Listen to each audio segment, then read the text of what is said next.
ఉపాధ్యాయుల కోసం సమాజం, ఈ మూడు మమేకమై పనిచేసినప్పుడే విద్యా వ్యవస్థలో వచ్చేటువంటి మార్పులకు అనుగుణంగా అభివృద్ధి సాధిస్తుంది అనేటువంటిది యొక్క లక్ష్యంగా ఆంధ్రప్రదేశ్ ఉపాధ్యాయ సంఘం ఏబిఆర్ఎస్కు అనుబంధంగా మనం పనిచేస్తున్నాం.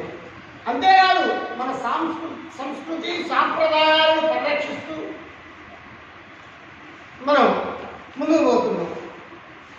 ఇతర సంఘాలన్నీ కూడా జనరల్ సమావేశాలు పెట్టుకోవడం, సమస్యలు వీటి గురించి ఎక్కువ మాట్లాడతారు. మనం పండుగలు నిర్వహిస్తాం.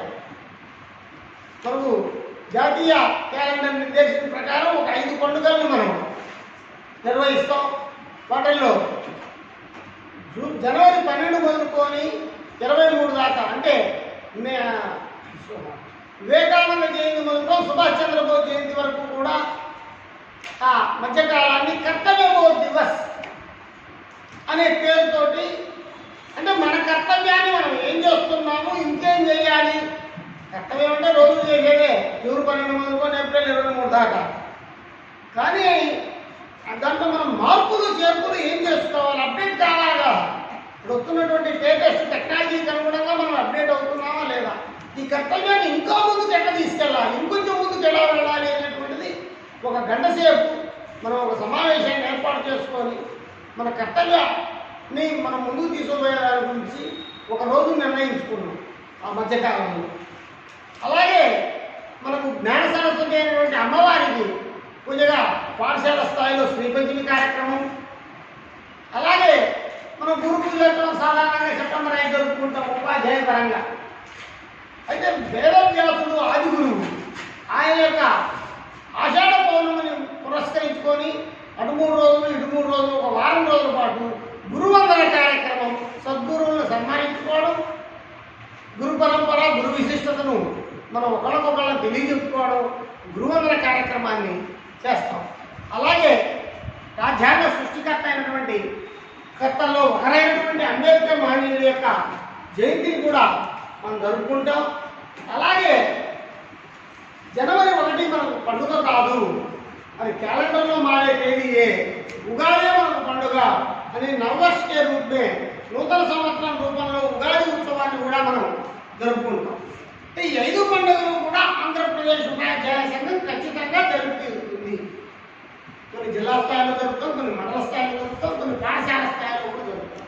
అలాగే వీటికి 5తో పాటు ఆంధ్రప్రదేశ్ ఉపాధ్యాయ సంఘం మ్యాండేటరీ 2 పండుగలు చేర్చాం. ఒకటి ఫిబ్రవరి 2వ తేదీ ఆంధ్రప్రదేశ్ ఉపాధ్యాయ సంఘ అవతరణ దినోత్సవం. మన క్యాలెండర్లలో కూడా ప్రింట్ చేసుకున్నాం ఈ మధ్య. పండుగల్లో ఆంధ్రప్రదేశ్ ఉపాధ్యాయ సంఘ అవతరణ దినోత్సవం. అలాగే రాఖీ పౌర్ణిమ, ప్రతి పాఠశాలలో కూడా విద్యార్థుల పట్లలో దేశ భ్రాతృత్వాలు కలుపుకోవాలనేటువంటి ఉద్దేశంతో రాఖీ పండుగను కూడా మనం ఈ 7 పండుగలు కూడా ఆంధ్రప్రదేశ్ ఉపాధ్యాయ సంఘం ప్రతి కార్యకర్త కూడా నిర్వహించాలి, ప్రతి కార్యక్రమంలో కూడా పాల్గొనాలి. ఇంకా మన సంస్కృతి 2 సమస్యలు సాధన అనేటువంటిది ముఖాంశం అయితే, మన సంస్కృతి సాంప్రదాయాలు దేశభక్తిని ముందుకు తీసుకుపోవడం అనేటువంటిది ఆంధ్రప్రదేశ్ ఉపాధ్యాయ సంఘ పరంగా ఒక భావన. కాబట్టి ఇవన్నీ కూడా ఆంధ్రప్రదేశ్ ఉపాధ్యాయ సంఘం చేస్తుంది.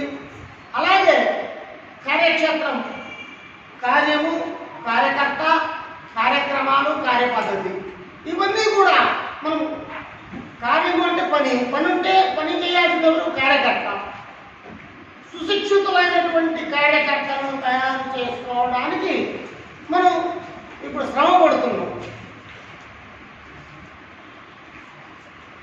ఎందుకంటే పక్ష గుంట్లో చేరిపోయినట్టు ఎవరి ఇంకొక వాళ్ళ ఆకర్షణ వికర్షణలకు ఆధారంగా ఆయా సంఘాల్లో చేరిపోయారు. అక్కడి నుంచి మన వాళ్ళందరినీ మనం చిన్నగా గర్వాపసి చెప్తున్నట్టు సంఘ పెద్దలు, ఆ గర్వాపసి వేరైనా ఈ గర్వాపసి మనం చేసుకోవాల్సినటువంటి అవసరం కూడా ఉంది. ఇతర క్షేత్ర సంఘాల్లో ఉన్న వాళ్ళని 10 మంది కాదయ్యా, ఇదయ్యా మంది, ఇక్కడికి రావాలా, మీకేం ఇబ్బంది లేదు, మీకు కావాల్సినటువంటి అక్కడేం చేస్తారో ఇక్కడ కూడా మనం అదే చేస్తామనే భరోసా ఇచ్చి మనం చేసుకోవాల్సినటువంటి అవసరం ఉంది. ఆ రకంగా వచ్చినటువంటి సభ్యుల నుంచి కార్యకర్తల్ని తయారు చేసుకోవాలి. కార్యకర్తల్ని తయారు చేసుకోవాలంటే ముందు మనకు ఒక ప్రధాన కార్యకర్తగా సంఘం పట్ల అవగాహన ఏర్పడాలి. వచ్చాము సుదీర్ఘ నుంచి ఒక 100 కిలోమీటర్ల నుంచి మేము, 500 కిలోమీటర్ల నుంచి బాలాజీ గారు, స్థానికంగా 100-150 కిలోమీటర్ల నుంచి స్థానిక కార్యకర్తలు అందరూ వచ్చాము, ఇక్కడ జమ అయ్యాం.